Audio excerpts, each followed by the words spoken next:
હાલ રાજ્યમાં ચોમાસાની સિઝને વિદાય લીધી છે અને શિયાળાની ઋતુ શરૂ થવા લાગી છે. વાતાવરણમાં પણ ધીમે ધીમે ઠંડીનું પ્રમાણ વધ્યું છે.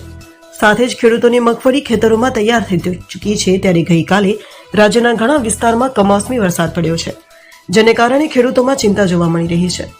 ગુજરાતના કેટલાક વિસ્તારોમાં કમોસમી વરસાદ જોવા મળ્યો છે, જેના કારણે ખેડૂતોની ચિંતા વધી ગઈ છે. રાજકોટ, અમરેલી અને બનાસકાંઠાના કેટલાક વિસ્તારમાં કમોસમી વરસાદ પડતા ખેડૂતોને પાકમાં નુકસાન જવાની ચિંતા સતાવી રહી છે. રાજકોટના જેતપુર, ગોંડલ, ધોરાજી, લોધિકા અને વીરપુર પંથકમાં દિવાળી પૂર્વે એકાએક વરસાદ વરસતા ખેડૂતો ચિંતિત બન્યા છે. લોધિકાના બાલસર, વાઘુદર, ચાદલી, માખાવડમાં તો ધોરાજીના ભૂતવડ, નાની મારડ, ભરેણી, ભોળા, સુપેડી સહિત ગામડાઓમાં વરસાદ વરસ્યો હતો. વરસાદના કારણે ખેતરમાં રહેલા મગફળીના પાથરા પલળી ગયા હતા, તો ખરીફ પાકને પણ ભારે નુકસાન થવાની વકી છે. કમોસમી વરસાદ વરસતા મગફળી, કપાસ, સોયાબીન સહિતના પાકોમાં નુકસાન થવાની ભીતિ સેવાઈ રહી છે. ચોમાસાની વિદાય બાદ કમોસમી વરસાદના કારણે ખેડૂતોમાં ચિંતા વધી ગઈ છે. ખરીફ પાકમાં કેળ, કપાસ, તુવેર, મરચીના પાકને ભારે નુકસાન થવાની ભીતિ ખેડૂતોમાં સેવાઈ રહી છે. અમરેલીના સાવરકુંડલા તાલુકાના ગ્રામ્ય વિસ્તારમાં ધોધમાર વરસાદ વરસતા ખેડૂતો ચિંતામાં મુકાયા છે.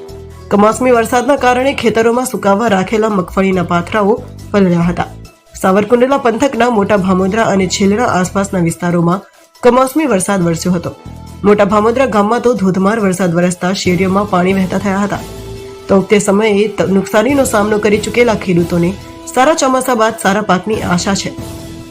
પરંતુ કમોસમી વરસાદના કારણે ખેડૂતોને ઊભા પાકમાં નુકસાની જવાની ભીતિ છે.